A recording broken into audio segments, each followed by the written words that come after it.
This was a molar that was put in around the 1990s, if I got my date correct, and through no fault of anyone at the church. The instrument itself has had trouble since they got it. The company, actually, this is one of the last instruments they built. After that, the company had to file for bankruptcy.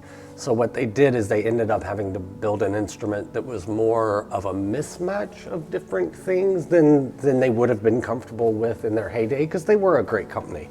And the instrument, it has a lot of lovely things to it. So it's wonderful, but it's always had some problems. For instance, the pipe scaling, which means how the pipes are going to sound in the room was never correct. So it's very loud up here, whereas it's not as loud back there. So it can get rather deafening for me in the choir, and it doesn't sound as loud out there. So that's something that they have to do to make the pipes uniformly sound, and that they weren't able to do. And because they claimed bankruptcy, then they weren't able to take care of the organ after that. Most companies take care of the organ for a year after that. You're always going to need somebody to tune and fix problems with an instrument. And when a builder gives you a new instrument, they take responsibility for at least a year.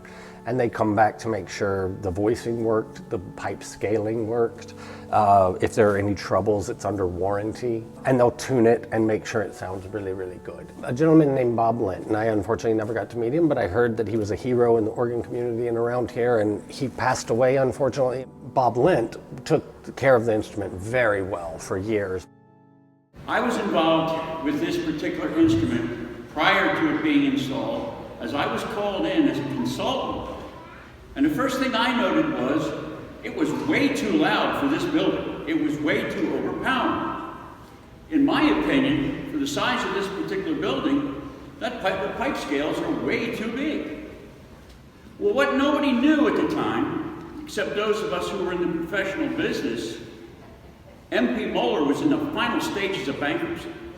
They were looking for one thing and one thing only: to get in, get done, get the check, and get out that door, which is exactly what they did.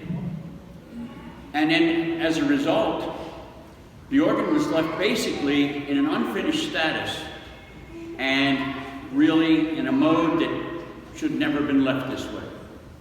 We had to replace half the components in this console because they went bad.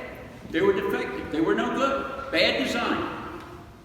Then, over the course of the last 10, 15 years, we've started having a lot of electrical problems with this instrument.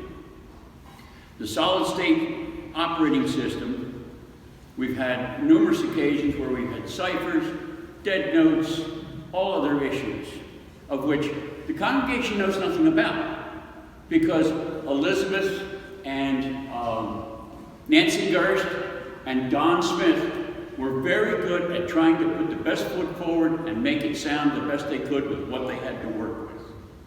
Now, many of you are familiar with the old term, you can't make a silk purse out of a sow's ear. Well, those of you who are not in the farming community, let me point out, that's a sow's ear. When people say, oh, the organ sounds great, that's such a compliment to me, and that's such a compliment to your other music directors. That just means that you've had some really solid people that know what they're doing, because there are workarounds you can do. For instance, last Sunday at the 8:30 service, when I went to hit, these are called presets, and what they do is you press that and it pulls all the stops that you want for one sound or for one verse of a hymn.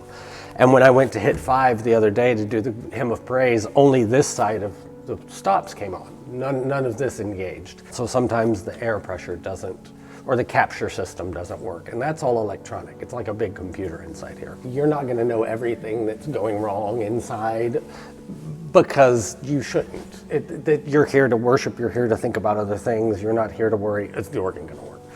So I can tell you that it's a good thing that people don't know how much is not really correct with it.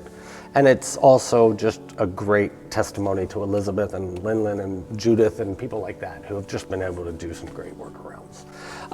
The biggest problem was, well, why can't we just fix the problems? Why can't we just, because it's like putting money into something that is just not giving you the return on investment. No matter what happens, you're never gonna have the instrument that's right, kind of right for the space. They would have to come and revoice it and take some of the pipes away and probably melt them down and reform them.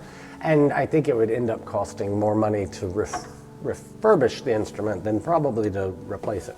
It's a beast of an instrument, but they're so important for worship, and they're so important to give you that sense of connecting earth and the angels, if you will. I mean, I know it sounds toothy, but it is true, that it's just a glorious instrument. Our staff and congregation council have been working hard to establish a plan moving forward to address the needs like those you've seen in this video, to ensure that we continue to grow in our mission and to equip all people to live out Christ's love. And we want you to be a part of it. Please come to one of our congregation forums where we can all discuss these needs and work on a plan together as a faith community. We hope to see you there.